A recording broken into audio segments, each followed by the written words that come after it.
সন্দীপন বাবুকে আমি অনুরোধ করব আমাদের এই মঞ্চে আসার জন্য। আপনারা খুব পরিচিত নাম সন্দীপন মজুমদার। সন্দীপন বাবু একটু করতালি দিয়ে ওনাকে অভিনন্দন জানান। আর বিপাশা আমাদের তরফ থেকে একটা ছোট্ট ফুলের উপহার দিচ্ছে।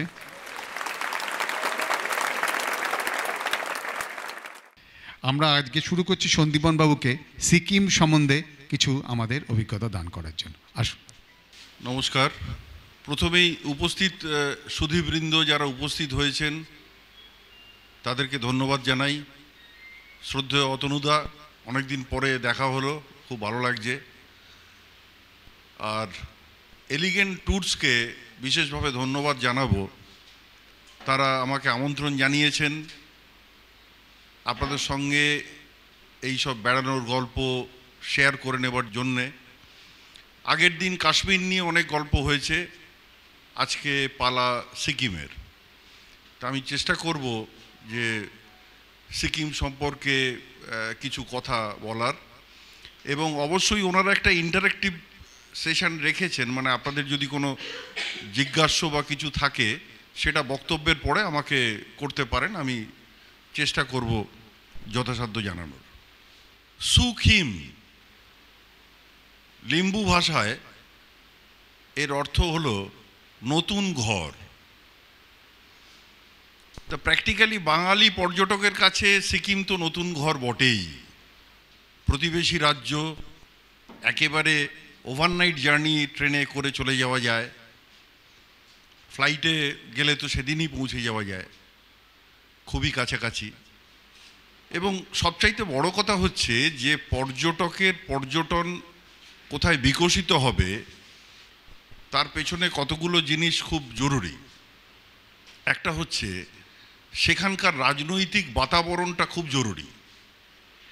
বিভিন্ন ক্ষেত্রে যদি সেখানে বিভিন্ন ধরনের অসন্তোষ, একটা ঝামেলা লেগে থাকে, তাহলে পর্যটকরা কিন্তু সেখানে যেতে একটু দ্বিধাগ্রস্ত হন।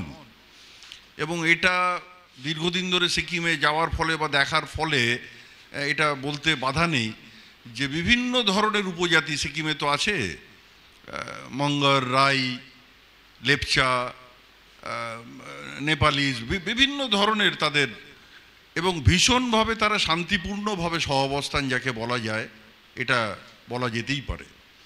ইনফ্রাস্ট্রাকচারাল দিকেও তারা যথেষ্ট পরিমাণে, রাস্তাঘাটটা তো একটা দরকারি। এই সমস্ত কিছু মিলিয়ে সিকিম কিন্তু বাঙালির কাছে অত্যন্ত একটা প্রিয় গন্তব্য। সুতরাং নতুন ঘর কথাটা অ্যাপ্লিকেবল। আচ্ছা, এইবার আমি একটু আসি একটা জায়গাটা দিয়ে শুরু করি, সেটা হচ্ছে যে সিল্ক রুট, যেটা সিকিমের তো অত্যন্ত জনপ্রিয় গন্তব্য, আপনারা জানেন। এটাতে আমার প্রথম বাংলা প্রিন্ট মিডিয়াতে একটা কাজ করার সুযোগ এসেছিল বা করেছিলাম। সেটাতে কিন্তু সিল্ক রুটের জনপ্রিয়তা সেই আকারে, কারণ তার আগে সেইভাবে তার পরিচিতি ছিল না। 2010 সাল নাগাদ আমার একটা আমন্ত্রণ আসে ওখান থেকে, সিকিম থেকে, যে সিল্ক রুট। তার আগে আমিও খুব একটা জানতাম না। এবার অবশ্যই কিছু মানুষ গেছেন, ট্রেকাররা গেছেন, অনেক করেছেন, কিন্তু হয় কি, সাধারণ পর্যটকের কাছে বাংলার যে জনপ্রিয় এবং পরিচিত যে মিডিয়াগুলো, আমি নাম করেই বলছি, ধরুন ভ্রমণ পত্রিকা, আনন্দবাজার, এই সব জায়গাগুলোতে যদি বড় আকারে সেই সম্পর্কে না দেওয়া যায়, তাহলে সাধারণ পর্যটকের মধ্যে সেই ব্যাপারটা যায় না। কেউ কেউ গেছেন, তিনি আবার গল্প করেছেন, এটা হয়েছে। এবং 2010 সালে আমি গিয়ে দেখেছি যে যথেষ্টই সাধারণভাবে অপরিচিত ছিল ব্যাপারটা। এবং একটা রিসর্ট ছিল লিংতামে, আর জুলুকে আপনার গোপাল প্রধানের একটা হোমস্টে, এই ছিল মানে সার্বিকে অবস্থান। তা এইবারে তো আমি 2010 সালে অক্টোবর নাগাদ যাই।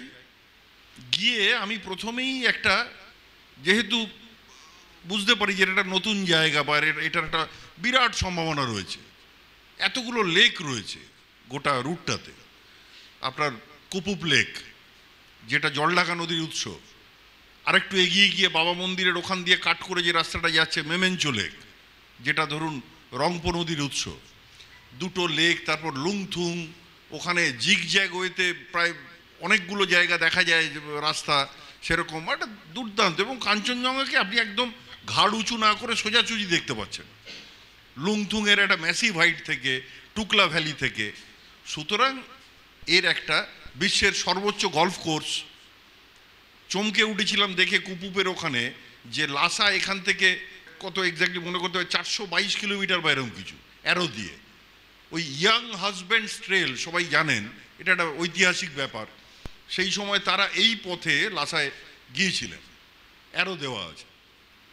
সেদিকে তো যাওয়া যায় না, কিন্তু ওই বোর্ডটাই যথেষ্ট। এবং আপনারা সবাই জানেন যে কৈলাস মানুষ কিন্তু এখন সিকিম দিয়ে অপারেশন হচ্ছে, থ্রু নাথুলা অবশ্য। তা এই সব করে তখন আমি একটা রিসার্চ ওয়ার্কের মতো করে যে জায়গাটার একটা প্রথম এত বড় একটা লেখা বেরোবে, সেটার গ্রাউন্ড ওয়ার্কটা সেরে ফেলি। এটা করতে গিয়ে লিংতাম বা ওই সব অঞ্চলে, লিংতাম হচ্ছে অ্যাকচুয়ালি ঠিক বেস, সিল্ক রুটের ঠিক বেসে লিংতাম, তারপরেই আস্তে আস্তে রাস্তা উঠতে শুরু করলো। এইবারে সেই গ্রাউন্ড ওয়ার্ক করতে গিয়ে ওখানকার কিছু মানে বয়স্ক মানুষ, পঞ্চায়েত প্রধান, এসব বিভিন্ন যারা ওই অঞ্চলের অভিজ্ঞ মানুষ, তাদের সঙ্গে আমার ডিটেলে কথা শুরু হলো। এবং আস্তে আস্তে আমি লেখার রসদগুলো জোগাড় করতে শুরু করলাম। এমন এমন সব এলিমেন্ট পেতে শুরু করলাম যেটা অত্যন্ত ইন্টারেস্টিং। এই জন্যই আমি এটা দিয়ে শুরু করলাম যে হয়তো আপনাদের ভালো লাগবে। এবং এইটা আমি দাদাগিরির সিজন 7-এ যখন গিয়েছিলাম তখন এই ব্যাপারগুলো বলেছিলাম, ছবিও দেখিয়েছিল সৌরভ স্ক্রিনে। অ্যাকচুয়ালি নাথুলা বর্ডার কিন্তু আগে ব্যবহার করা হতো না, এটা বহু পরে নাথুলা ফ্রন্টটাকে ওপেন করেছে। আগে কিন্তু ছিল জেলেপলা, যেটা আপনারা যে ওই কুপুপে যাচ্ছেন, হাতি লেক যেটাকে বলে, এলিফ্যান্ট লেক, সেইটার পাশ দিয়ে রাস্তা চলে গেছে জেলেপলায়। আগে কিন্তু জেলেপলা দিয়েই যাওয়া হতো তিব্বতে বলুন, এবং ভুটানেও তখন কিন্তু ফুনসোলিং দিয়ে কোনো এন্ট্রি পয়েন্ট ছিল না। আমার সঙ্গে কথা প্রসঙ্গে ওরা এক বয়স্ক ভদ্রলোক ছবি দেখালেন, জওহরলাল নেহেরু যখন প্রথম ভুটানে যান কিশোরী ইন্দিরাকে নিয়ে, সেই ছবি আমার বাড়িতেও আছে, আমাকে প্রেজেন্ট করেছিলেন ছবিটা। জওহরলাল নেহেরু, কিশোরী ইন্দিরা জেলেপলা দিয়ে গিয়ে ঢুকলেন ওখানে ইয়াটুং বলে একটা জায়গা। সেই ইয়াটুংয়ে আবার একটা মারোয়াড়ি দোকান আছে, তার নাম হচ্ছে হনুমান স্টোর্স। এসব অদ্ভুত তথ্য, এগুলো আমি চেষ্টা করেছিলাম লেখাতে দিতে। সেই হনুমান স্টোর্সের প্ল্যাকার্ড দেওয়া সেই ছবিও আছে। সেইখান থেকে একটা রাস্তা চলে গেছে ভুটানের দিকে। এই পথেই প্রথম প্রধানমন্ত্রী জওহরলাল নেহেরু এবং কিশোরী ইন্দিরাকে নিয়ে যান। আর ওই যে ইয়াটুং, সেই রাস্তায় কিন্তু সোজা চলে গেছে আপনার তিব্বতের দিকে, যে রাস্তাটা প্যারালাল হচ্ছে নাথুলা, সেই পথে কৈলাস মানুষ চলে যাওয়া যায়। এখন বিষয়টা হচ্ছে যে অনেকগুলো ফ্রন্ট তো ওপেন রাখা যায় না। ইন্ডিয়া চায়না, তারপরে তো একটা বড় সড়ো গণ্ডগোল হলো 60s-এ। তারপরে জেলেপলাটাকে ক্লোজ করে দেওয়া হয়েছে, ক্লোজ করে দিয়ে এখন শুধুমাত্র নাথুলাকে ওপেন রাখা হয়েছে, জেলেপলা দিয়ে কাউকে যেতে দেওয়া হয় না। এই তথ্য পেলাম। আরেকটা জিনিস জানলাম যে হিমালয়ের, এটা হয়তো আপনারা অনেকেই জানেন, 11-12 হাজার ফিটের ওপর একটা জড়িবুটি পাওয়া যায়, এবং সেটার নেচারটা অদ্ভুত, মানে তাদের মতো করে লোকাল। এটা আধা ইনসেক্ট আধা প্ল্যান্ট। মানে বিষয়টা সাইন্টিফিক্যালি যদি করা হয়, ওই একটা প্ল্যান্টকে একটা গ্রাস করেছে ইনসেক্ট, সেটা আবার মানে ওই করে মারা যাচ্ছে, এইসব ব্যাপারটা আবার আছে আর কি। কিন্তু ওদের ভাষায় এটার নাম হচ্ছে ইয়ারসা গুম্বা। আপনারা গুগলে সার্চ করবেন, এটা একটা কিরা বড়ি বা এরকম কিছু বোধহয় হিন্দিতে নাম। চায়নাতে এর অসম্ভব ডিমান্ড, মানে 1 কেজি ধরুন মানে লক্ষ লক্ষ টাকায় মানে সেটা বিক্রি হয়। এবং তাদের বক্তব্য হচ্ছে যে অরুণাচল বা বিভিন্ন জায়গাতে অনেক সময়, এটা তাদের স্থানীয় মত, ঠিক বেঠিক জানি না, চায়না সোলজাররা ঢুকে আসে, তারা কিন্তু অনেক সময় ল্যান্ড অ্যাকোয়ার করবার জন্য হচ্ছে না, ওই সব নিয়ে আবার চলে যায়। কারণ চায়নাতে এটা বিভিন্ন ট্রিটমেন্টে, আর এটার মেন পরিচিতি হচ্ছে যেটা, এটাকে বলা হয় হিমালয়ান ভায়াগ্রা। ইয়ারসা গুম্বাকে বলা হয় হিমালয়ান ভায়াগ্রা। মানে বুঝতেই পারছেন যে একটা উত্তেজনা সৃষ্টিকারী ওষুধ। তবে এটা মূল পরিচিতি হলেও আপনার লিভার, কিডনি বা অন্যান্য গুরুতর ট্রিটমেন্টে চায়নাতে কিন্তু এটার মারাত্মক ইউজ হয়। এটা একটা বিরাট ব্যাপার। এটা ওই 12,000 ফিটের ওপর হয়। এই সব এবং উনি তখন একটা সেই মরে যাওয়া বহু পুরনো সেই ইয়ারসা কুম্বার একটা ছোট্ট আমাকে প্রেজেন্টও করেছিলেন, শুকিয়ে গিয়েছিল আর কি সেটা। এরকম বিভিন্ন ধরনের কিছু এলিমেন্ট এগুলো জড়ো হলো, কিন্তু আলটিমেটলি যেটা হলো আমি ওয়েদারটা অতটা ক্লিয়ার পেলাম না। মানে কাঞ্চনজঙ্ঘার ছবিটা একটা বড় ফ্যাক্টর এই সিল্ক রুটের ওই জায়গাটা থেকে, সেইটা আমি পেলাম না, একটু মেঘে ঢাকা ছিল।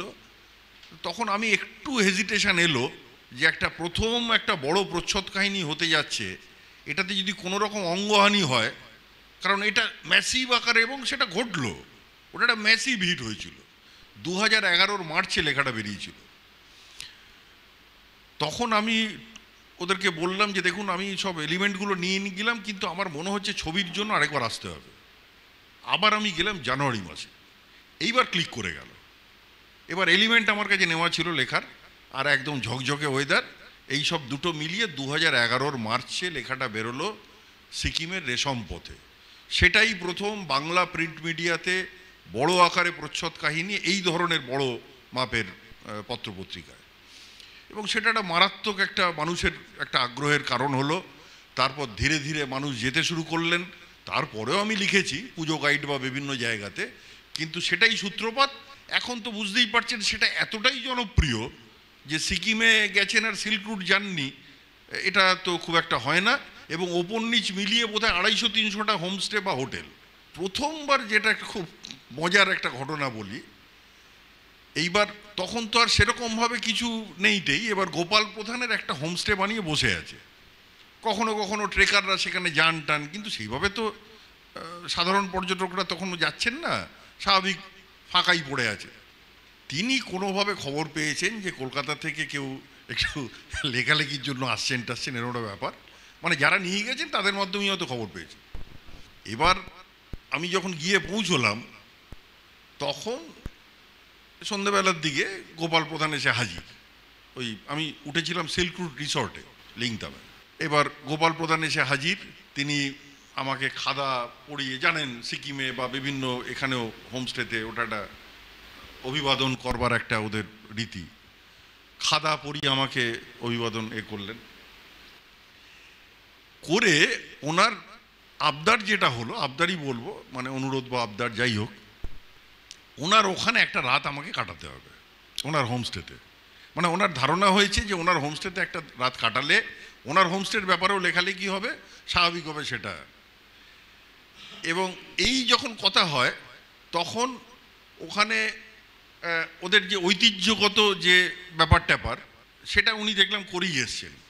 মানে ওদের ট্র্যাডিশনাল কিছু ব্যাপার ট্যাপার থাকে তো, মানে ধরুন এই ছাং টাং ইত্যাদি মিলেট থেকে এইসবগুলো খাওয়াটা ওদের একটা ট্র্যাডিশনাল ব্যাপার।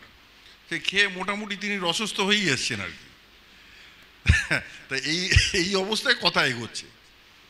তা এখন আমার তো স্বাভাবিকভাবেই শিডিউলটা মোটামুটি একটু প্যাকড, ওরমভাবে তো সময়ও নেই খুব একটা।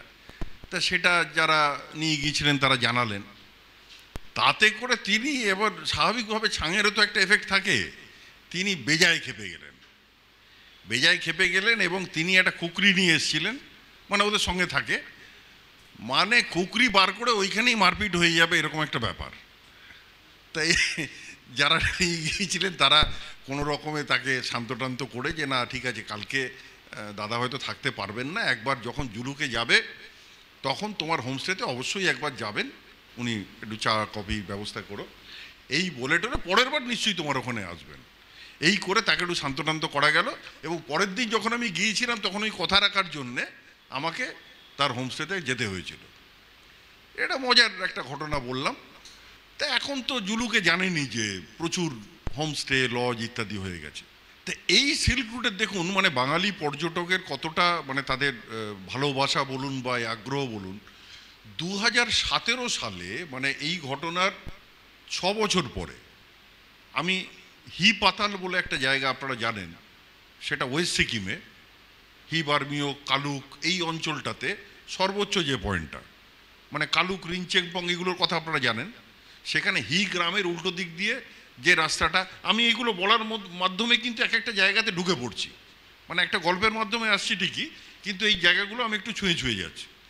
এই অঞ্চলটা নিয়ে আমি কাজ করেছিলাম অনেক দিন আগে। সিকিম গভর্নমেন্ট থেকে আমাকে ইনভাইট করেছিলেন হি বার্মিয়োক উৎসবে, যদি আপনারা জানেন, আপনারা ভ্রমণ পড়েন, এটাও হি বার্মিয়োক ফেস্টিভ্যাল, সেখানে তারা উদ্বোধন করেছিলেন, মানে আমন্ত্রণ জানিয়েছিলেন। সেটা হয়েছিল ছায়াতালে, সেটা হি গ্রাম দিয়ে উল্টো দিকে গিয়ে। এবার ছায়াতালেরও ওপরে হচ্ছে হি পাতাল। এইটা নিয়ে বোধহয় আমি প্রথম লিখলাম 2014-15 এরকম কিছু হবে হয়তো। হি পাতালেও বহু লোক যেতে শুরু করলেন। তা আমি বোধহয় 2017-তে সেকেন্ড টাইমের জন্য যাই হি পাতালে। তখন ডাক্তারদের একটা বড় গ্রুপ, এনআরএস, পিজি, বিভিন্ন মহলের, তাদের বোধহয় অন্তত কিছু না হলো 8-10 জন ফ্যামিলি নিয়ে গেছেন তারা হি পাতালে। এবার এক বাঙালি ভদ্রলোক, উনি লিজ নিয়ে হি পাতালের রিসর্টটা চালান, উনি আলাপ করিয়ে দিলেন আমাকে। তখন ওনারা বলছেন যে দাদা, আপনার ওই যে সিল্ক রুটের যে লেখাটা, মানে ভ্রমণ তো অনেকেই ফেলে না, মানে ইনক্লুডিং মি আর কি, মানে আমার লেখা যখন বেরোতো না সেই 90s-এর, তো সেই সংখ্যাগুলো আমার বাড়িতে আছে, হয়তো অনেকের বাড়িতেই আছেন, প্রাণে ধরে ফেলা যায় না, সেগুলো তো পোকায় কেটে দিচ্ছে। কিন্তু পেপার যেমন আমরা ফেলে দিই, ভ্রমণটা ঠিক প্রাণে ধরে ফেলা যায় না। ওরমভাবেই বোধহয় তারাও রেখে দিয়েছেন।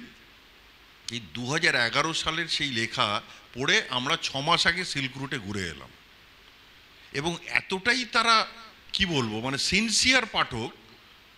আমি ভাবছি হয়তো এমনি ক্যাজুয়ালি বলছে বা কিছু একটা হবে, হয়তো 6 বছর কেটে গেছে, প্লাস অত্যন্ত ব্যস্ত ডাক্তার তারা। বলছে না না দাদা, ওই প্রচ্ছদে ছবিটা বেরিয়েছিল, ওই একটা গাড়ি এঁকে বেঁকে, একটা নীল রঙের গাড়ি, না মানে রংটাও বলে দিচ্ছে, একটা নীল রঙের গাড়ি এঁকে বেঁকে উঠছে। আমি বুঝলাম যে ঠিকই বলছে। তা বুঝে দেখুন, সেই 6 বছর পরের লেখা তারা হয়তো যেতে পারেননি কোনো কারণে, কিন্তু সেটা তারা কিন্তু বাকেট লিস্টে রেখেছেন, রেখে 2017-তে গেছেন, এবং সেই কথাটা আমাকে পেয়ে তাদেরও বলতে ভালো লাগছে, আমারও শুনতে ভালো লাগছে। বাঙালি অত্যন্ত মানে ট্যুরিজমের ব্যাপারে মানে অনেকেই, আমি তো বলবো যে অধিকাংশই, তারা কিন্তু ভীষণ প্যাশনেট বেড়ানোর ব্যাপারে। তো এই গেল সিল্ক রুটের ব্যাপারটা। তারপরেও সিকিমের বহু জায়গা, নতুন জায়গা, বিশেষত আমার একটু ঝোঁক কাজ করে। যেরকম আমি আগের দিন কাশ্মীরের গল্প শুনিয়েছি, সেখানেও বহু নতুন জায়গা লিখেছিলাম আমি ভ্রমণ পত্রিকায়, যেগুলো এখন যথেষ্ট জনপ্রিয়, গুরেজ, বানগাছ, রোলাব ইত্যাদি। তেমনিভাবেই সিল্ক রুটেরও আগে, যেমন ধরুন বোরং, এটা বোধহয় সম্ভবত 2007-8 এরকম সময় রাবাংলা সবাই জানতেন, রাবাংলা পরিচিত স্পট, কিন্তু রাবাংলা থেকে মাত্র 17 কিলোমিটার দূরে রাস্তাটা শেষ হয়ে যাচ্ছে, একদম একটা এন্ডে বোরং। সেখানেও একটা আমন্ত্রণ এসেছিল আমার, যে সবে করেছেন রিসর্ট, সেই জায়গায় গিয়েছিলাম। এবং সেই বোরং কিন্তু প্রথমবার জানলেন ভ্রমণ পত্রিকার পাতা থেকে। এখন তো বোরং শুধু ওটা বলি না, আরও বেশ কিছু হোমস্টে এবং লজ হয়েছে। নরসিং পান্ডিম খুব সুন্দর দেখা যায়, কিন্তু কাঞ্চনজঙ্ঘা কিন্তু অত ভালো বোরং থেকে দেখা যায় না। তা নয়, নরসিং পান্ডিমের পেছনে একটা টিপ দেখা যায়, কিন্তু মেইনলি কিন্তু নরসিং আর পান্ডিম কিন্তু ভীষণ সুন্দর জায়গা, একেবারে নির্জন। রাবাংলায় যত ভিড় বা পেলিংয়ে যত ভিড়, বোরংয়ে ততটা নয়। রাস্তা শেষ হয়ে যাচ্ছে, ওখানে একটা অনেকটা নিচে একটা উষ্ণ প্রস্রবণ আছে, সেটাও যাওয়া যেতে পারে। বোরং, পাকিয়ং ইয়াকতেন, এটা সিকিম ট্যুরিজমের ডিরেক্টর মিস্টার MK প্রধান, তিনি বহু আগে কলকাতাতে ছিলেন, আমার সঙ্গে তার খুবই পরিচিতি। তিনি বলে রেখেছিলেন যে দাদা, আমার বাড়ি পাকিয়ংয়ে, এখানে আমরা একটা ফেস্টিভ্যাল করব, তখন কিন্তু আপনাকে মানে গভর্নমেন্টই আমন্ত্রণ জানাবে, আসতে হবে। এবার একটা বিশেষ একটা বন্ধু মানুষ, মানে তার কথা তো এই করা যায় না। সেই পাকিয়ংয়ে তিনি বলেছিলেন অনেক দিন আগে, কিন্তু তারপর সামহাউ সেই ফেস্টিভ্যালটা করতে অনেক দেরি হয়ে গেল। তা যাই হোক, সেটা বোধহয় ওই 2014-15 এরকম নাগাদ ফেস্টিভ্যালটা করলেন, ফার্স্ট পাকিয়ং ইয়াকতেন ফেস্টিভ্যাল, যেটা দিদেন chief minister mister Pawan Chamling তিনি উদ্বোধন করলেন। তা সেটাতে কলকাতার মিডিয়া থেকে একমাত্র আমি গিয়েছিলাম, আর কিছু ট্রাভেল অপারেটর তারা গিয়েছিলেন। 3 দিন আমরা ওখানে ছিলাম। তখনও কিন্তু ইয়াকতেনের নাম, এখন যেমন ইয়াকতেন খুব জনপ্রিয়, ইয়াকতেনের নাম সেইভাবে কেউ জানে না। পাকিয়ং এয়ারপোর্ট বহু পরে হয়েছে, সেইভাবে হয়তো পাকিয়ং অতটা কেউ জানতেন না। তা মিস্টার চামলিং এলেন, এসে উদ্বোধন করলেন এবং ইয়াকতেন গ্রামে আমাদের থাকার ব্যবস্থা হলো। একেবারেই গ্রাম একটা ধাপে ধাপে উঠে গেছে, সেখানে বিভিন্ন হোমস্টেতে আমরা ছিলাম। বোজেটার বলে একটা জায়গা, সেখানে চারপাশে আপনার পাইন ফার দিয়ে ঘেরা, খুব সুন্দর জায়গা। সেখানে ওদের উৎসব প্রাঙ্গণটা হলো, 3 দিন ধরে উৎসব হলো, নানাবিধ কালচারাল প্রোগ্রাম হলো। মিস্টার চামলিং ছিলেন, তার সঙ্গে আমরা কিছু ইন্টারভিউ নিলাম। এইটা নিয়ে পাকিয়ং ইয়াকতেন নিয়ে একটা লেখা বেরোলো ভ্রমণে। এবার ইয়াকতেন যথেষ্ট পরিমাণে এখন মানুষ যাচ্ছেন বা তারা জানছেন, এবং পাকিয়ং তো পরবর্তীকালে এয়ারপোর্ট চালু হয়েছিল, যদিও অপারেশনাল কারণে পাকিয়ং এখন বন্ধ আছে। ইয়াকতেনও খুব সুন্দর জায়গা, এবং আরও অজস্র জায়গা, যেমন ধরুন আমি বলছি হিপাতালের কথা তো বললামই, ওয়েস্ট সিকিমে সামাটার বলে একটা জায়গা। এটা হয়তো আপনারা জানেন না, কিন্তু ধরুন এনজেপি থেকে পেলিং বা রাবাংলা যেতে গেলে অনেকটা টাইম লেগে যায়, 5-6 ঘন্টার ওপর টাইম লেগে যায়। এই যাত্রাটাকে আপনারা কেটে দিতে পারেন জোরথাংয়ের খুব কাছে সামাটার বলে একটা জায়গা। এটাও আমি নতুন জায়গা হিসেবেই তুলে ধরেছিলাম, একদম রঙ্গিত নদীর ধারে। মানে জোরথাং থেকে সামান্য গিয়ে একটা ব্রিজ পড়ে, তার এদিকে যেখানে গাড়ি যাচ্ছে সেটা হচ্ছে ওয়েস্ট সিকিম, আর পায়ে হাঁটা ব্রিজটা, মানে হাঁটতে গেলে ব্রিজটা দোলে, সুন্দর একটা ব্যাপার। সেটা পেরিয়ে যখন যাচ্ছেন ওপারটা হচ্ছে সাউথ সিকিম। সুন্দর কতগুলো কটেজ আছে যেখান থেকে রঙ্গিত নদীর ধারাটা দেখা যায়, নিচে নদীর ধারে নামতেও পারেন। এটা একটা স্ট্র্যাটেজিক লোকেশন হিসেবে ভালো, এই জন্যই বলবো যে সেখানে আপনি ইজিলি 1 কি 2 নাইট কাটিয়ে ওই দিক থেকে আবার কিন্তু নামচিটা খুব কাছে। মানে যদিও আপনি গাড়ি এদিকে ছেড়ে দিচ্ছেন, কিন্তু ওদিক থেকে যদি কোনো রকমভাবে আপনি গাড়ির অ্যারেঞ্জ করতে পারেন, তাহলে নামচি ওখান থেকে হার্ডলি ঘন্টাখানেকের জার্নি। কিন্তু আমি বলবো যে স্ট্র্যাটেজিক লোকেশন হিসেবে সামাটার ইজ ভেরি গুড। আপনি একটা রাত্রি কাটানো হলো, এবং তার পরদিন আপনি ওখান থেকে বেরিয়ে পেলিং হোক বা রাবাংলা হোক, হিপাতাল হোক, যেখানে হোক আপনি চলে গেলেন। খুব সুন্দর জায়গা নদীর ধারে। এই রকমই নদীর ধারে আরেকটা জায়গার কথা লিখেছিলাম আমি, হয়তো অনেকেই গেছেন, সিংতাম টার। সিংতাম টারের সঙ্গে কিন্তু অনেকে সিংতাম শব্দটা গুলিয়ে ফেলেন। সিংতাম হচ্ছে আপনার রংপো থেকে যে রুটটা আপনাকে গ্যাংটকে নিয়ে যাচ্ছে, সেই রুটে আপনার সিংতাম হয়ে যেতে হয়। যে সিংতাম দিয়ে তিস্তা ঘুরে গেল জঙ্গুর দিকে, তারপরে কিন্তু গ্যাংটকের দিকে আর তিস্তা পাওয়া যায় না। ওই যে নর্থ সিকিম থেকে আসছে, মঙ্গন দিয়ে ঢুকছে জঙ্গুর পাশ দিয়ে, সিংতামে এসে সেটা ফ্লোটা নামছে, সেটা সিংতাম। কিন্তু এখানে সিংতামটার হচ্ছে আপনি রংপো অবধি যাচ্ছেন, রংপো থেকে মেন রাস্তা ছেড়ে দিয়ে ডান দিকে আপনি চলে যাচ্ছেন রংলি রেনোকের দিকে, মানে যে রুট চলে গেল আপনার লিংতামের দিকে। সিংতামটার একটা দারুণ জায়গা, আরও ভালোভাবে বুঝতে পারবেন আপনারা ঋষিখোলা। ঋষিখোলা নামটা খুব জনপ্রিয়।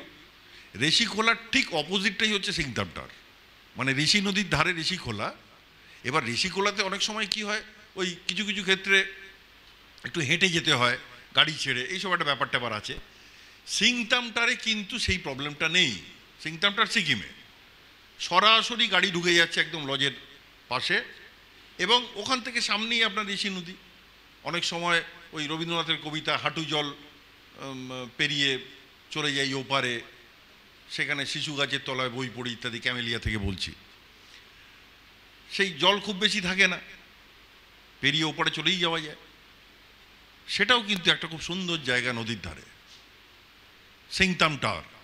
এরকমভাবেই বহু নতুন জায়গা, ছালামথাং, এই নামগুলো অপরিচিত ঠেকবে, কিন্তু এগুলো আমি ভ্রমণে লিখেছি এবং এখন কিন্তু অনেকেই যাচ্ছেন। এই ছালামথাং যেতে হবে আপনার সিংতাম হয়ে, সেটা খুব সুন্দর একটা গ্রাম।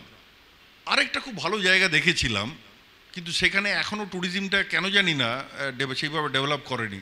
যদি আপনারা কখনো পারেন যাবেন।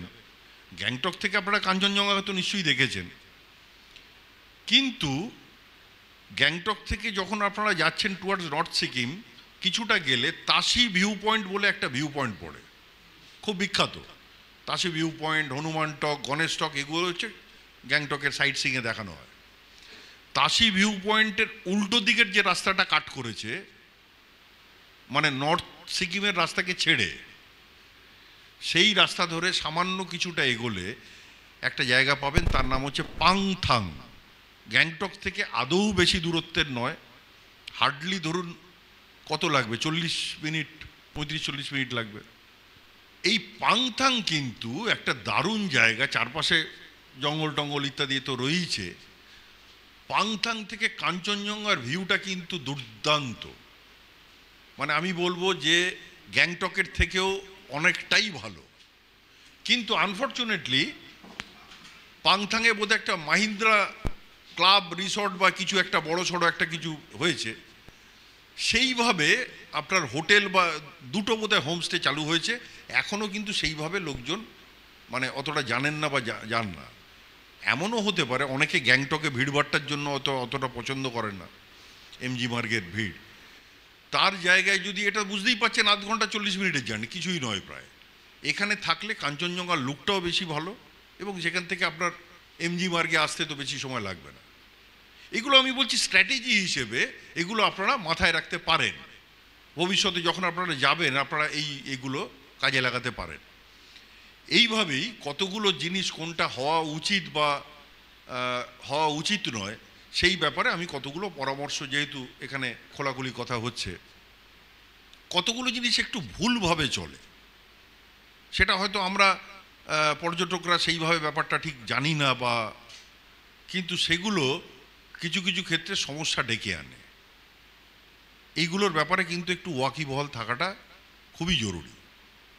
যেমন নর্থ সিকিমের ক্ষেত্রে যে ট্রিপগুলো হয়, সেই ট্রিপে কখনোই কিন্তু যারা চলে গেছেন আর তো কিছু করার নেই, যারা যাবেন বলে ভাবছেন তারা কিন্তু একটা জিনিস করবেন, 2 নাইট 3 ডেজের কোনো প্রোগ্রাম হলে কোনো অবস্থাতেই গুরুদংমার আগে যাবেন না।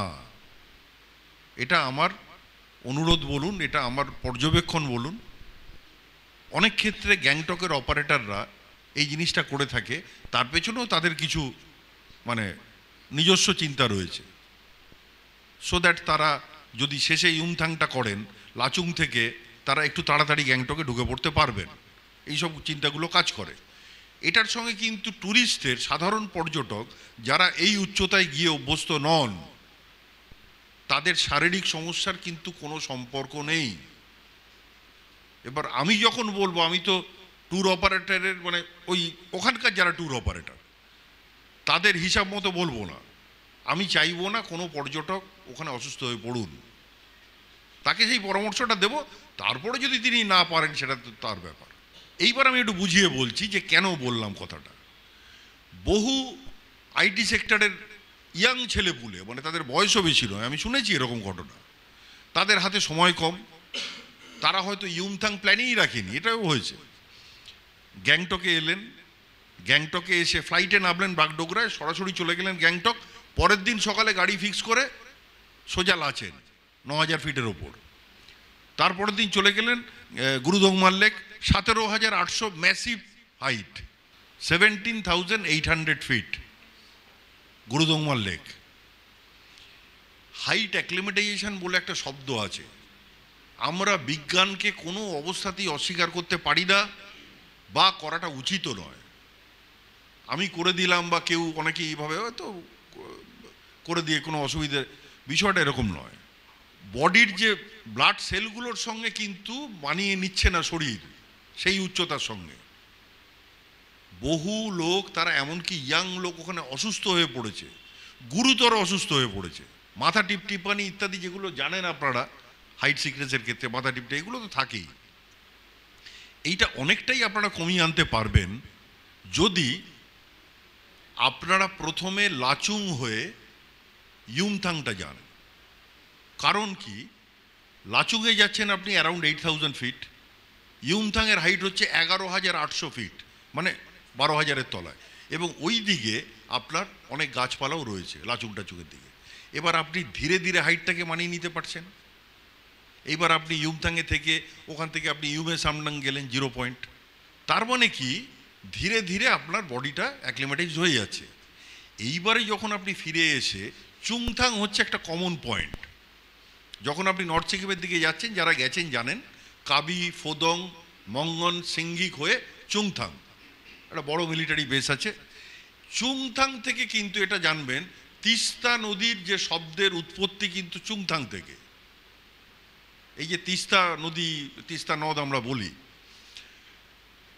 সেটা কিন্তু শুরু হচ্ছে নামটা চুংথাং। একদিক থেকে লাচেনচু আসছে, চু মানে নদী, জলধারা, আর আরেক দিক থেকে লাচুংচু, এই দুটো এসে মিট করছে চুংথাংয়ে। এই যে দুটোর কম্বিনেশনে যে স্রোতটা তৈরি হলো সেটার নাম হচ্ছে তিস্তা। তার আগে কিন্তু তিস্তা নামটা দেয়া হয় না টেকনিক্যালি। এবার এই তিস্তা এসে মঙ্গন হয়ে জঙ্গুর পাশ দিয়ে গিয়ে ওই যেটা বললাম সিংতাম হয়ে বেরিয়ে যাচ্ছে। এখন এই যদি আপনি এই চুংথাং আগে লাচুংয়ের পাটটা করে নিলেন, কেউ যদি ইচ্ছে করেন কাটাওয়ের দিকে যেতে পারেন। কাটাওতে যেতে গেলে মনে রাখবেন এক্সট্রা ভাড়া নিচ্ছে ড্রাইভাররা, ওটা কিন্তু এই প্যাকেজ ট্রিপে হবে না। ধরুন 1 নাইট 2 ডেজে যদি আপনার 2000 টাকা 2500 টাকা কিছু একটা নেয়, বা 2 নাইট 3 ডেজে হয়তো আজকাল বোধহয় 5000 টাকা পার হেড নিচ্ছে গাড়ি। কিন্তু যদি আপনারা কাটাও যেতে চান তাহলে অ্যাডিশনাল কিন্তু আপনাকে ওখান থেকে ও ড্রাইভারকে 3500 টাকা দিতে হবে। আবার একইভাবে লাচেন থেকে যারা থাঙ্গু হয়ে চোপতা ভ্যালির জন্য কোনো এক্সট্রা পয়সা দিতে হয় না, কিন্তু আজকাল একটা নতুন পয়েন্ট হচ্ছে কালাপাত্থার। কালাপাত্থারে যেতে গেলেও 3500 টাকা দিতে হবে। ইভেন ইউমে সামডাং বা 0 পয়েন্ট যাকে বলে সেখানে যেতে গেলেও এক্সট্রা ওই রকম 3500-4000 টাকা দিতে হবে। তো যাই হোক, সেটা অন্য প্রসঙ্গ। এইবার এইদিকে যখন আপনার হাইট অ্যাক্লিমেটিক্স হয়ে গেল, এইবারে যখন আপনি লাচেন হয়ে লাচেনে ঢুকে পড়া মানে কিন্তু আপনি you are entering into Tibetan plateau zone. তিব্বতের যে রুক্ষ যে প্ল্যাটিউর যে জোনটা, থাঙ্গু পেরোলেই, থাঙ্গুর হাইট হচ্ছে 13,000-এর ওপর, ধীরে ধীরে দেখবেন গাছপালা আস্তে আস্তে কমে গেল। এইবার আস্তে আস্তে আরও 35 কিলোমিটার গেলে তখন আপনি সেই নয়নাভিরাম যে সরোবর, যেটা আমাদের কলকাতার সবচাইতে কাছে, প্যাংগং বলুন, সমুদ্রি বলুন, এগুলো তো অনেকটা দূরে, কিন্তু কলকাতার এত কাছে এই রকম একটা লেক, একটা টলটলে একটা জল, একটা নীল এবং স্নো এ দিয়ে ঘেরা, মানে অসাধারণ। কিন্তু এটাকে এনজয় করবার জন্য শারীরিক সক্ষমতাটা দরকার, যেটা আপনাদেরই অ্যাকোয়ার করতে হবে। তা নয়তো কিন্তু বিপদ হয়ে যেতে পারে। কীরকম বিপদ? আমার ক্ষেত্রে নিয়ে গিয়েছিলাম, মানে আমার সঙ্গী, আমার এক বন্ধু, তার স্ত্রী, তার 2টি বাচ্চা গিয়েছিলেন আমার সঙ্গে। সেটা বোধহয় আমার 3য় বার তখন যাচ্ছিলাম গুরুদৌমারে। তা তিনিও ডাক্তার, খুব প্রথিতযশা ডাক্তার। তিনি বললেন এবার আমি যাব। তা ভালো কথা, একসঙ্গে গেলাম। এবার এমনিতে তাদের কিছু সুগার লেভেল খুব হাইটাই, এই প্যারামিটারগুলো ছিল। আমি পর্যাপ্ত সাবধানতা নিয়ে যেগুলো আপনাদের বলছি সেটা আমি করেওছি, আগে ইউমথাং নিয়ে গেছি, সবই করেছি। কিন্তু এমনিতেই স্বাভাবিকভাবে বুঝতেই পারছেন শারীরিকভাবে খুব যে তা নয়, মানে সুগার লেভেলটা, মানে এমনও হচ্ছে রাস্তাতে কোথাও গাড়ি থামিয়ে আমাকে জিজ্ঞেস করছে যে একটা কোথাও জায়গা পাওয়া যাবে ওই ইনসুলিন ইঞ্জেকশনটা নেব, এবং হাজব্যান্ড ওয়াইফ দুজনেই নিচ্ছেন, এই রকম মারাত্মক মানের আর কি। তো যে কারণে শারীরিক দিকটা একটু আর কি। এবার আমি ওই, আপনারা জানেন যে গুরুদংমাল লেকে যেখানে গাড়িটা দাঁড়ায় সেখান থেকে একটু হেঁটে নামতে হয়, নেমে লেকটার ছবি নেওয়া যায়। প্রদক্ষিণ করাটা মুশকিল, অনেকটা টাইম লাগে, আর অতটা হাইটে করাটাও ঝামেলা। আমি যখন নিচে নামছি আমি ওনাকে বললাম যে আপনারা কিন্তু এখানে বেশি মুভমেন্ট করবেন না, একদম একটা জায়গায় দাঁড়ান, দাঁড়িয়ে গুরুদংমাল লেকের ওপর থেকে ছবিটা নিন, নিচে নামার দরকারই নেই, কোনো প্রয়োজনই নেই, ওপর থেকে ছবিটা নিন, নিয়ে আবার গাড়িতে উঠে পড়ুন, এটা বলে আমি নামলাম। এইবার স্বাভাবিকভাবেই আমি নেমে একটুখানি এগিয়ে একটা ছবি তোলার জন্য তো বিভিন্ন স্পটে আমরা করি, একটা দিক থেকে নিলাম, আবার আরেকটা দিকের অ্যাঙ্গেলে গেলাম, সেখান থেকে কেমন লাগছে, এই করে আমি হার্ডলি ধরুন আধ ঘন্টা কি 40 মিনিট হবে আমি একটু দূরে চলে গেছি। হঠাৎ দেখছি ওই রকমই হবে 40 মিনিট বা এরকম কিছু হবে। দূর থেকে আমাদের ড্রাইভার, মানে তার বডিটা ছোট, অনেক দূর থেকে তো ওপর থেকে আওয়াজ কানে আসছে না, মানে আমাকে এরকমভাবে ডাকছে। তা আমি একটু বিরক্তই হলাম যে অতনুদাও বুঝবে খুব ভালো যে একটা নিবিষ্ট মনে ছবি তুলছি, এই সময় যদি একটা কেউ ডাকাডাকি করে এটা খুব একটা অসুবিধা হয়। আমি ভাবছি কি, আমি তো আর বুঝতে পারছি না বিষয়টা কি, আবার বলবে টলবে, তো আমি পাত্তাই দিই, আমি নিজের মনে ছবি টবি তুলছি। এবার ও বুঝেছে আর কথা তো কানে যাচ্ছে না, এটা আরও মুশকিল হয়ে গেছে। ও ওখান থেকে দৌড়তে দৌড়তে এলো, এসে বলছে যে আপ अभी चलिए, आपका जो फ्रेंड है वो बीमार पड़ गया। এবার আমার আরও খানিকক্ষণ ছবি টবি তোলার ইচ্ছা ছিল, কিন্তু এইরকম একটা অবস্থা যেখানে কেউ অসুস্থ হয়ে পড়ছে, এটা কিন্তু থাম্ব রুল। মানে ধরুন কোনো একটা ট্রেকিংয়ে হোক বা কিছু, কেউ দুর্বল বা পারছে না, তখন কিন্তু তার জন্য কিন্তু আপনাকে ট্যুর স্যাক্রিফাইস করতে হবে। আমি এগিয়ে গেলাম স্বার্থপরের মতো, আমি দেখলাম বাকি লোক, এটা করা যাবে না। এটা যে কোনো ট্রেকিংয়ের ক্ষেত্রে সবাই জানে যে অনেক ট্রেকিং অনেক মানুষের মানে পরিত্যক্ত করতে হয়েছে। এইবারে আমি চলে এলাম, এসে দেখছি ভদ্রলোক মানে পুরো গাড়িতে একদম অজ্ঞানের মতো, জাস্ট মানে অজ্ঞানই বলা যায় আর কি, সেরকমভাবে আছে। আর ভদ্রমহিলা অজ্ঞান না হলেও মানে একটু ঝিমিয়েই আছেন আর কি। একমাত্র রেমেডি জানবেন, অনেকেই বলে কোকা 6, আমরাও অনেক সময় লেখাতে লিখেছি কোকা 6, কোকা 30 আগে থেকে শুরু করুন। ডায়ামক্স অ্যালোপ্যাথিক ওষুধ, ডায়ামক্স ঠিক আছে, কিন্তু ডায়ামক্সের আবার সমস্যা হচ্ছে যে ওর আবার সাইড এফেক্ট আছে। ডায়ামক্স খেলে দেখবেন একটু মাথা ভার করে, হাত পা চিনচিন করে, এটা সমস্যা আছে। সুতরাং বেস্ট হচ্ছে আপনার যদি ধীরে ধীরে লাদাখেও যখন যাবেন হাইটটাকে আস্তে আস্তে গেন করে যাওয়াটাই ভালো, সো দ্যাট ডায়ামক্স না খেতে হয়। এটা হচ্ছে বেস্ট ওয়ে। কোনোভাবে যদি হাইট সিকনেসের মতো মারাত্মক জিনিস আপনাকে অ্যাটাক করে, একটাই রেমিডি, ওসব কর্পূর শুকে টুকে কিছু হয় না। কর্পূর শোকা, তারপর ওই যে ভুট্টা ভাজা পাওয়া যায় সেটা মুখে টুকে দিলে নাকি, এসব অনেক, আপনি যখন ওই রকম লেভেলে হয়ে যাবে তখন আর আপনাকে কিছুই করতে পারবে না, ডেথ হয়ে যেতে পারে। পরিষ্কার কার্ডিয়াক অ্যারেস্ট, বহু মানুষ মারা গেছেন এবং এখানে বীরত্বের কোনো জায়গা নেই।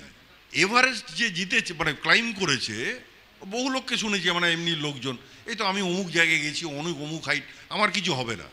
কিন্তু তত্ত্ব হচ্ছে যেটা, এভারেস্টের 29,028 ফিটের উপর যিনি উঠেছেন তিনি তো ওই হাইটেই গেছেন, কোনো অসুবিধা নেই।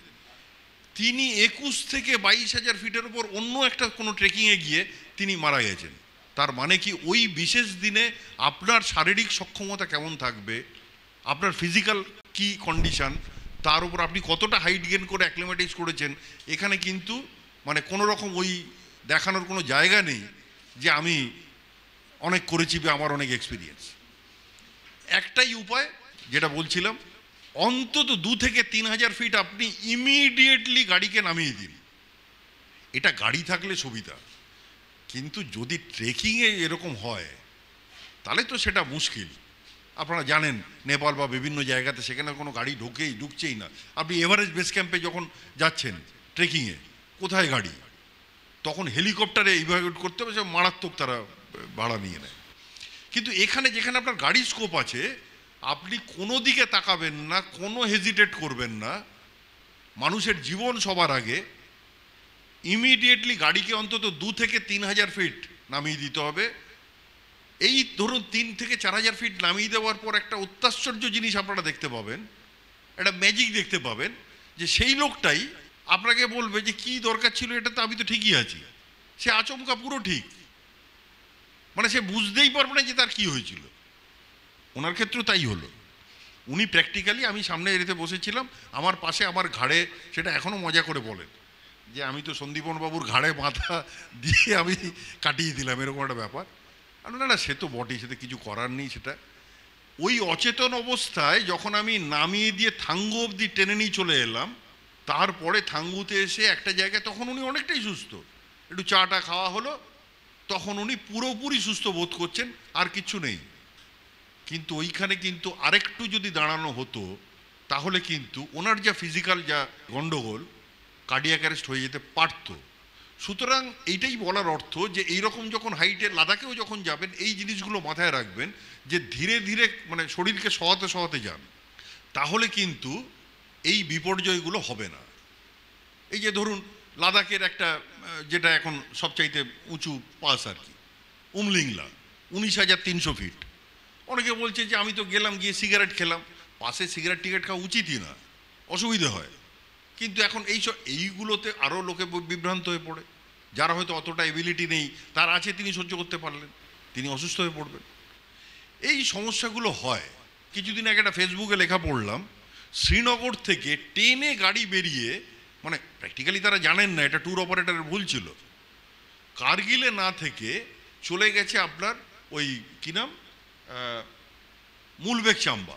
মুলবেগ চাম্বার হাইট আর অলমোস্ট লের হাইট একই, 11,000 ফিট এরকম, উচিতই হয়নি। সেখানে গিয়ে এক ভদ্রলোক মারা যান। এরা জানতেন না, ট্যুর অপারেটর উচিত হয়নি।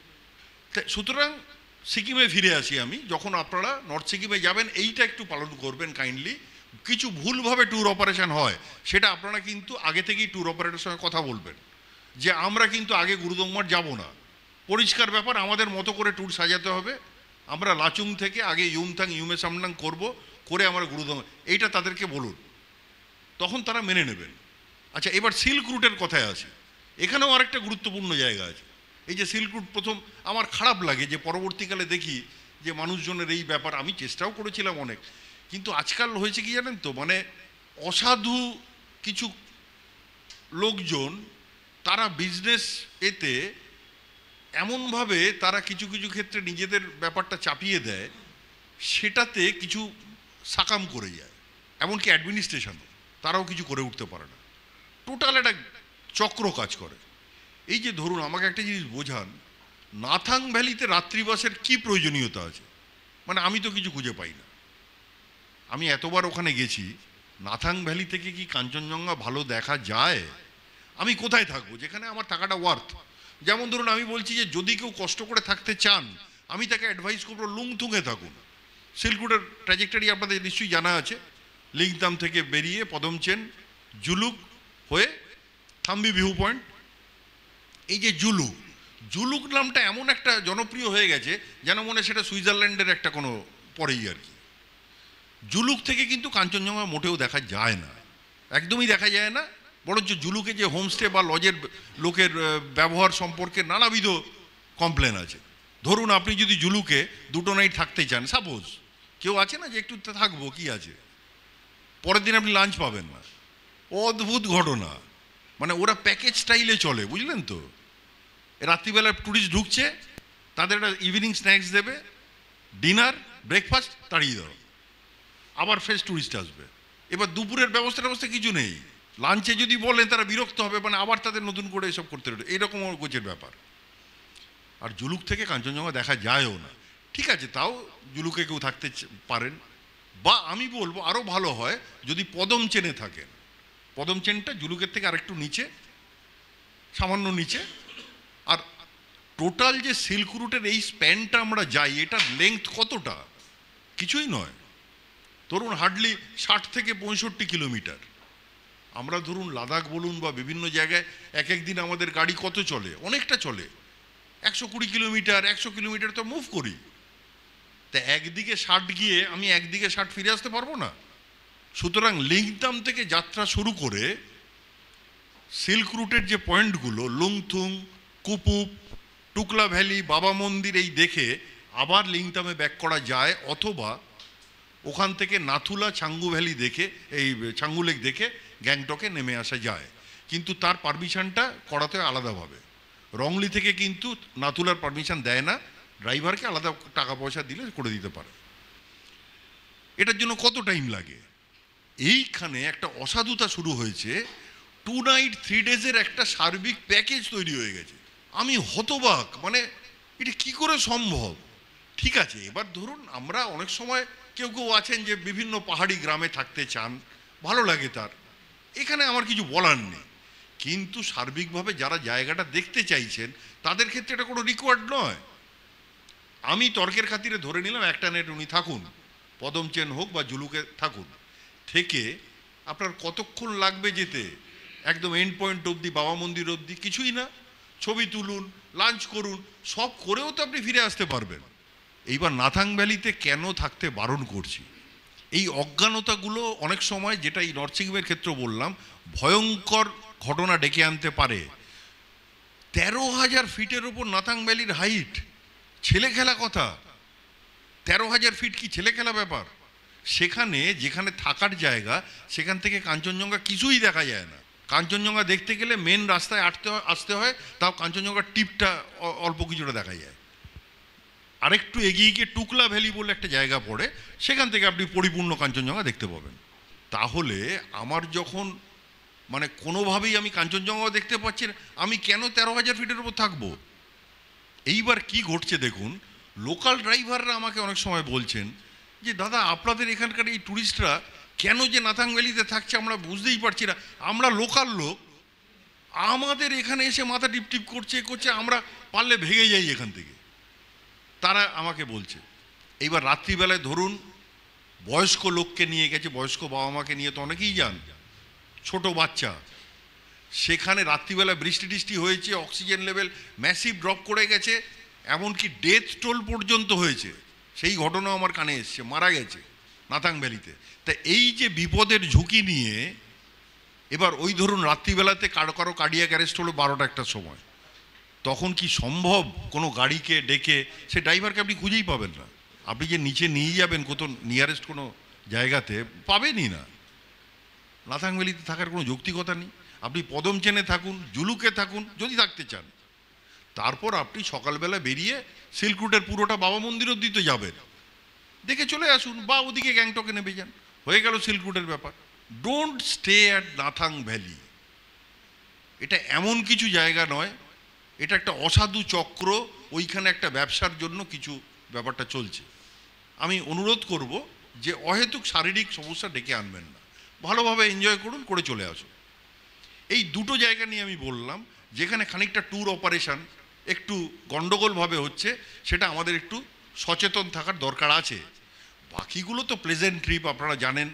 সেখানে এইগুলো বললাম, বোরংয়ের কথা বললাম, উত্তরে আপনারা অনেকেই গেছেন, ওখান থেকে আবার ওই সিঙ্গালীলা রেঞ্জে চলে যাওয়া যায়।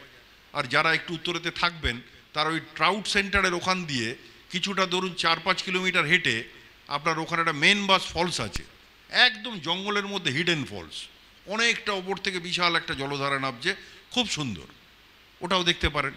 সিকিম একটা এমন জায়গা, এটার আয়তন হয়তো খুবই ছোট, মানে আমি বলছি in comparison two Gujarat, Madhya Pradesh কিছুই না, কিন্তু যদি কেউ ঠিকভাবে দেখতে চায়, অনেকে ভাবে 6-7 দিনে করে, ব্যাপারটা একদমই নয়।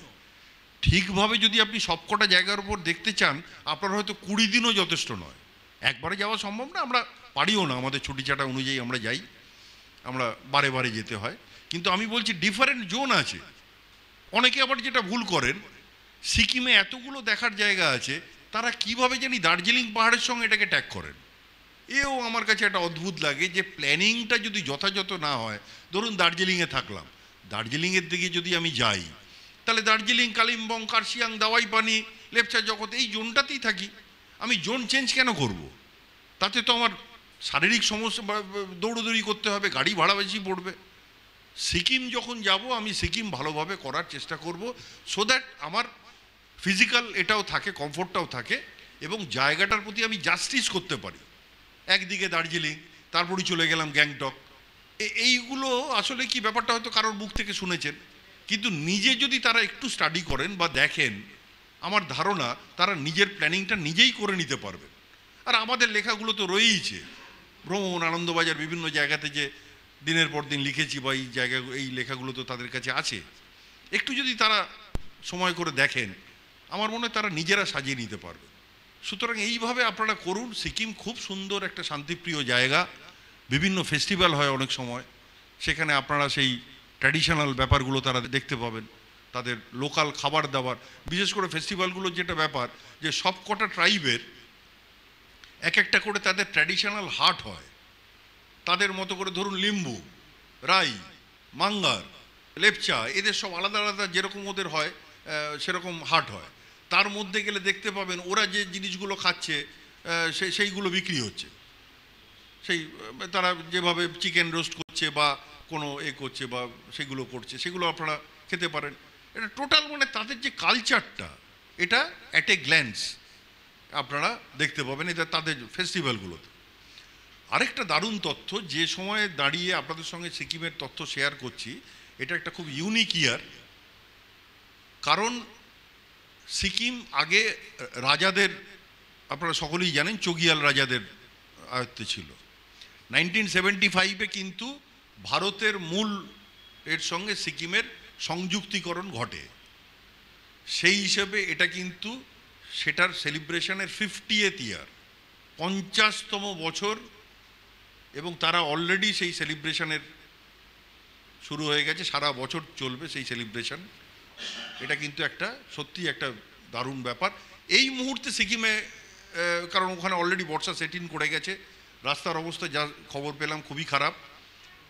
এই মুহূর্তে না যাওয়াই ভালো। তবে আপনারা যখন এইটা শুনছেন বা এ করে, আপনারা ইজিলি অক্টোবর নভেম্বর, বিশেষত নভেম্বর একটা গোল্ডেন টাইম গোটা নর্থ ইস্টের জন্যেই, সিকিম তো বটেই। এই যে ইয়াকতেনের কথা বললাম, ইয়াকতেন ভিলেজটা খুব ভালো লাগবে। পরের দিন সকালবেলায় ওখান থেকে একটুখানি হেঁটে, খুব জেন্টল হাঁটা, একটু চড়াই ভেঙে আপনার ঝান্ডিদাড়া বলে একটা জায়গা আছে, সেখান থেকে পুরো আপনি কাঞ্চনজঙ্ঘা রেঞ্জটা প্লাস রোচেলা টপ, যেটা ভুটান, ওটা পেরিয়ে গেলেই ভুটান, এদিকে নাথুলা দেখা যাচ্ছে, খুব সুন্দর একটা জঙ্গলের মধ্যে দিয়ে হাঁটা। সিকিম, কাশ্মীর আমরা আলোচনা করেছিলাম, বিভিন্ন টাইম আছে, তার বিভিন্ন রূপ আছে, সিকিমেরও কিন্তু আছে। মার্চ থেকে মে এটা কিন্তু একটা ফুলের সময়, রোডোডেনড্রন, এই যে বার্সের দিকটা, সাদা রোডোডেনড্রন, লাল রোডোডেনড্রন, গোলাপি, বিভিন্ন ধরনের ফুলে। তার একটু পরে শুরু হয় ইউমথাংয়ের দিকটা, near about May, primula, rhododendron ফুলে ছেয়ে থাকে। কিন্তু কাঞ্চনজঙ্ঘা দেখার অভিপ্রায় যদি থাকে, তবে আমি বলবো যে মার্চ এপ্রিল মেতে কিন্তু গেলে সবসময় যে দেখতে পাবেন এমনটা নয়, কারণ ওখানে অনেক সময় একটু মিষ্টি ব্যাপার থাকে। যদি খুব ভালোভাবে একটা অ্যাভারেজ স্ট্যাটিস্টিক্সের সেই হিসেবে দেখতে চান, তাহলে আমি বলবো অক্টোবরের শেষ এবং নভেম্বর, ডিসেম্বরেরও প্রথম একটা দুটো সপ্তাহ, নভেম্বরকে আপনারা জোর দিতে পারেন। এটা কিন্তু বেস্ট টাইম কাঞ্চনজঙ্ঘা দেখার জন্য। আর বাকি তো বিভিন্ন জায়গা রয়েছে। যাই হোক, আমার বলাটা আমার মনে হয় এরপর অতনুদাও বলবেন ট্রাভেল ফটোগ্রাফি নিয়ে, সুতরাং আমার বলাটা এখানেই শেষ করছি। আপনাদের যদি কোনো প্রশ্ন থাকে আপনারা আমাকে করুন, আমি চেষ্টা করব সেগুলোর উত্তর দিতে। সন্দীপন বাবুকে অসংখ্য ধন্যবাদ, উনি প্রায় সিকিমটা ঘুরিয়েই দিলেন। আজকে শনিবারের বারবেলায় উনি আমাদের সবাইকে হাত ধরে সিকিম কিন্তু ঘুরিয়ে দিলেন, এবং এমনভাবে বললেন, আমি আমার মানি ব্যাগটা কেটে দেখছিলাম কিছু পয়সা করে জোগাড় করতে পারি কি না। মনে হচ্ছে যেন উনি যে যে জায়গাগুলো বললেন, ইনফ্যাক্ট আমি ফিল্মের সাথে যুক্ত আছি, আমি সত্যজিৎ রায় ফিল্ম ইনস্টিটিউটে আছি প্রোডাকশন ডিজাইনিংয়ে। আমি আমার ছাত্রদের নিয়ে সিকিমে শ্যুট করতে গেছিলাম, উনি যে কথাগুলো বললেন তাতে কিন্তু ভীষণভাবে আমার মিলে যাচ্ছে। আমি আমার কিছু ছাত্রকে নিয়ে গিয়েছিলাম, যেটা সন্দীপনবাবু বললেন, হট করে একটা হাইটে চলে যাওয়াটা বোধহয় ঠিক না। আমাদের ইয়ং জেনারেশনের ছাত্ররা হট করে এরকম একটা হাইটে চলে গেছিলো, এবং আমাদের ওখানকার লোকাল গাইড বলেছিল যে আপনারা এইখানে এত লাফালাফি করবেন না। মানে ওরা একটা সানরাইজ শ্যুট করতে গিয়ে সেই এই বোধহয় ওই জুলুকের দিকেই গিয়ে সেই শটটা পেয়ে এত লাফালাফি শুরু করেছিল যে ওখানকার লোক বলেছিলেন যে আপনারা লাফালাফি করবেন না, আপনাদের কিন্তু প্রবলেম হতে পারে। আমার ভীষণভাবে মিলে যাচ্ছে। আর আমি সিকিম, বা আপনারা সকলেই হয়তো সিকিম এতবার ঘুরেছেন, এত জায়গা দেখেছেন, কিন্তু আজকে বোধহয় আমরা একটু অন্যভাবে দেখলাম, মানে একটা অন্য একটা লুক আমরা পেয়ে গেলাম। সন্দীপনবাবুকে অসংখ্য ধন্যবাদ। আপনাদের যদি একটু ইন্টারাপ্ট করছি, উনি ফিল্মের লোক, এবং সেই যে প্রসঙ্গে আনলেন, আমি একটা তথ্য শুধু অ্যাড করবো, আমার মনে পড়ে গেল আর কি, শেয়ার করতে একটু ভালো লাগবে। বিখ্যাত চিত্র পরিচালক তরুণ মজুমদার, আপনারা সকলেই জানেন, প্রয়াত হয়েছেন। তরুণ মজুমদারের শেষ ছবিতে আমি কাজ করেছিলাম, ভালোবাসার বাড়ি। তার আগে ওনার সিরিয়ালেও আমি অভিনয় করেছি, দুর্গেশ নন্দিনী। ভালোবাসার বাড়ি আপনারা সবাই দেখেছেন, ঋতুপর্ণা সেনগুপ্ত ছিলেন, অনেকেই ছিলেন। এইবারে সেইটাতেও একটা ট্রাভেল এজেন্সির একটা ব্যাপার ট্যাপার আসে, সেই তথ্যগুলো উনি আমার থেকে, এবং কতটা এনারা সিনসিয়ার মানুষ, উনি ওইখানে একটা তথ্য আনেন, ছাঙ্গু কথাটাকে ইউজ করেন। তা আমি তখন ওনাকে বললাম যে অ্যাকচুয়ালি এটা যদি আপনি খুব অথেন্টিক্যালি ব্যাপারটাকে এ করতে চান, মানে ট্রাভেল এজেন্সির কোনো ব্রোশিওর বা ইত্যাদি, আপনি যদি খুব অথেন্টিক হতে চান, তাহলে কিন্তু এটার অ্যাকচুয়াল নামটা দিলে ভালো হয়, সোমগো। উনি কিন্তু প্রিন্ট হয়ে গিয়েছিল, আমার কথা শুনে ছাঙ্গু কেটে উনি সোমগো করলেন। আচ্ছা, যাই হোক, এরপরে ছবির কাজ শেষ হয়ে যায়। এইবার ওনার আরেকটা বোধহয় নেক্সট ছবির ব্যাপারে উনি সিকিমে শ্যুট করার একটা প্ল্যানিং ছিল ওনার। তাপস পাল তো ওনার খুবই প্রিয় পাত্র, আপনারা জানেন। তা আমাকে উনি কথায় কথায় বললেন যে আমার আসলে কতগুলো এরকম একটা লোকাল চাই। আমি একটু বুঝিয়ে বললেন আমাকে যে আমি চাইছি এরকম কিছু ব্যাপার। তাপস আমাকে কয়েকটা জায়গার কথা বলেছে। তা আমি তখন দেখলাম যে তাপস পাল হয়তো কোনো ট্যুর অপারেটর বা কারোর সঙ্গে কথা বলি হয়তো বলেছেন, কিন্তু উনি যেভাবে জায়গাগুলো খুঁজছেন সেটা তাপস পালের ওই গ্যাংটকের আশেপাশে উনি পাবেন না, এটাই বুঝলাম। কিন্তু স্টিল তাপস পাল বলেছেন ওনার খুব কাছে। না, ঠিক আছে, তাপসদা যখন বলেছে আপনি যান। কিন্তু অ্যাট দ্য সেম টাইম আমি কতগুলো জায়গা আপনাকে সাজেস্ট করছি। ওয়েস্ট সিকিমের কতগুলো জায়গার কথা আমি বললাম ওনাকে, আপনি এইগুলো একটুখানি দেখে আসুন। তাহলে আমার মনে হচ্ছে যে আপনার এটা ঠিক তাই হলো। গ্যাংটকে তাপস পালের যে জায়গাগুলো পছন্দ হয়নি, ওয়েস্ট সিকিমের জায়গা সেখানকার হোটেল অপারেটর বা ইত্যাদিকেও আমি ওনার পরিচয়, তারা তো মানে খুবই একটা ব্যাপার, মানে তরুণ মজুমদার যাচ্ছেন মানে একটা দারুণ ব্যাপার। মানে তারাও সঙ্গে রইলেন ওনার স্পট দেখার সময়, দেখে টেকে ওনার খুব পছন্দ হয়ে গেল। একদম উনি ফাইনাল করে নিলেন যে এখানেই শুটিং হবে। কিন্তু আলটিমেটলি তারপর তো তিনি চলে গেলেন, তাকে আমরা এটা হঠাৎ মনে পড়ে গেল শেয়ার করবার জন্য। আর একটি বিশেষ ঘোষণা, আমাদের 21শে জুন আমাদের গঙ্গাবক্ষে একটা অনুষ্ঠান আছে ক্রুজে। সেই আজকে যারা এসছেন তাদের একটা বিশেষ সুবিধা দিচ্ছে এলিগেন্ট ট্যুরস। আপনারা সেই দিনের জন্য, সেদিনকে যে ফিজটা রয়েছে তার জন্য আপনারা 20% ছাড় পাবেন। এছাড়া আপনারা যদি ইকোভিলা রিসোর্ট পার্কে দিতে যেতে চান তাহলে তার থাকার জন্য 10% ছাড় পাবেন। এছাড়া সেদিনকে ক্রুজে আমাদের আরেকটা লটারি হবে, যে লটারির মাধ্যমে আপনারা আরও অনেক কিছু প্রাইজ পাবেন, সেটা আমি পরে বলছি। সন্দীপন বাবুর জন্য একটা করতালি হয়ে যাক। উনি আমাদের বলতে পারলে মানে প্রায় বিনে পয়সায় আমাদের সিকিমটা ঘুরিয়ে দিলেন। এবং আমি স্থির বিশ্বাস আমার যে আপনারা নিশ্চয়ই মনে মনে ভাবছেন যে এই জায়গাগুলো। তা সন্দীপন বাবু, আপনাকে অসংখ্য ধন্যবাদ এরকম একটা সুন্দর সময় আমাদের সাথে থাকার জন্য।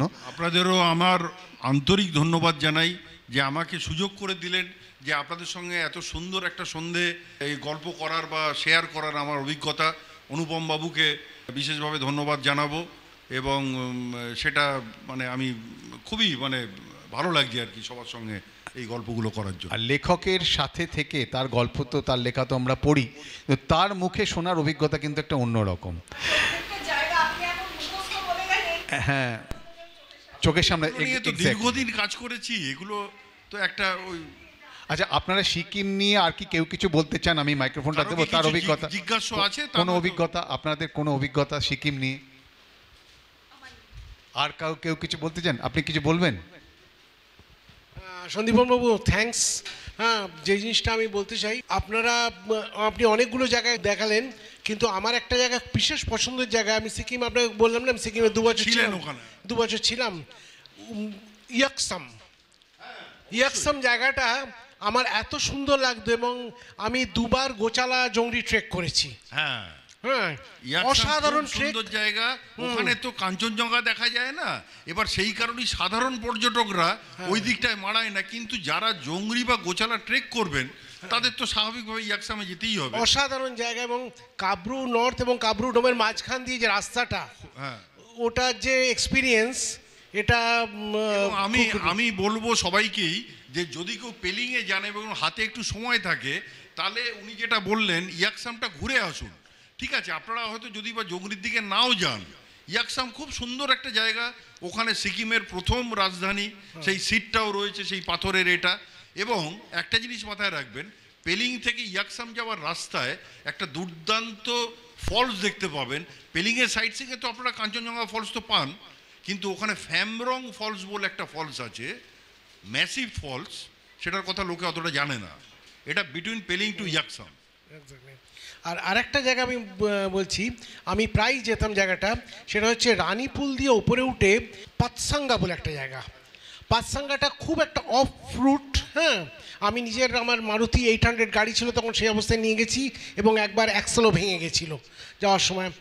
ওখানেও খুব সুন্দর ঝর্ণা আছে, খুব 2-4টে বেসিক হোমস্টে আছে, কিন্তু জায়গাটা থাকতে গেলে মানে মনে হয় যেন যে একটা পৃথিবীর একটা অন্য জায়গায় এসেছি। আর আরেকটা কথা উল্লেখ করি, মানে আপনাকে সাপ্লিমেন্ট করি, সেটা হচ্ছে সারামসা গার্ডেনে একটা ফ্লাওয়ার ফেস্টিভ্যাল হয়। ফেব্রুয়ারি মাসে সম্ভবত, আমি যদি ভুল না করে থাকি। সেই ফ্লাওয়ার ফেস্টিভ্যালটা কেউ যদি ওই সময়টা ধরে যান না, মানে একটা সত্যি দেখার মতো ফ্লাওয়ার ফেস্টিভ্যাল। হ্যাঁ, ওটা কিন্তু এখন গ্যাংটকের সাইটসিং এর মধ্যে সারামসাকে রাখা হচ্ছে। আচ্ছা আচ্ছা, সারামসা হয়ে রাস্তাটা বেরিয়ে গেল আপনার পাকিয়ং, পাকিয়াংয়ের দিকে চলে যাচ্ছে রাস্তাটা। হ্যাঁ হ্যাঁ, পাকিয়াং, সারামসা হয়ে চলে গেল পাকিয়াংয়ের দিকে। Exactly. Thank you very much. Sikkim কি আর কিছু বলবেন? কেউ কিছু বলবেন না? আচ্ছা, আর একটা ঘোষণা করি, সেটা হচ্ছে 21শে জুন আমাদের যে অনুষ্ঠানটা হবে ক্রুজে, গঙ্গাবক্ষে আমরা অনেকক্ষণ সময় কাটাবো, আমরা খাওয়া দাওয়া করব, আমরা নানা রকম অনুষ্ঠান দেখব। সেইখানে কিন্তু একটা লটারি হবে। সেই লটারিতে যারা ফার্স্ট প্রাইজ পাবেন তাদের যে উপহারটা দেওয়া হবে দুজনের জন্য, গ্রিন ভিউ হোটেল গ্যাংটকে 2 নাইট 3 ডেজ থাকা খাওয়া। সেকেন্ড যে প্রাইজটা দেওয়া হবে সেটা হচ্ছে শ্রীখোলা ক্রেজি হোমস্টে, সেখানে 2 নাইট 3 ডেজ আপনাদের থাকাটা ফ্রি। আর থার্ড প্রাইজ যেটা থাকছে মাই ক্যাপ্টেন্স হোম, সেখানে 1 নাইট 2 ডেজ থাকা খাওয়া ফ্রি। অতএব সেদিনকে একটা জমজমাট অনুষ্ঠান হবে আগামী 21শে জুন। আমি আশা করব আমাদের যে অনুষ্ঠানটা 21শে জুন আমরা ঘটাচ্ছি, সেই অনুষ্ঠানে আপনারা সকলে আসবেন, আমাদের সাথে থাকবেন, একটা হৈ হৈ করে দিন কাটাবো। আর যদি বর্ষা তার মধ্যে এসে যায় তাতে আরও মজা হবে। সন্দীপন বাবুর জন্য একটা করতালি দিয়ে আমরা তাকে অভিনন্দন জানাই।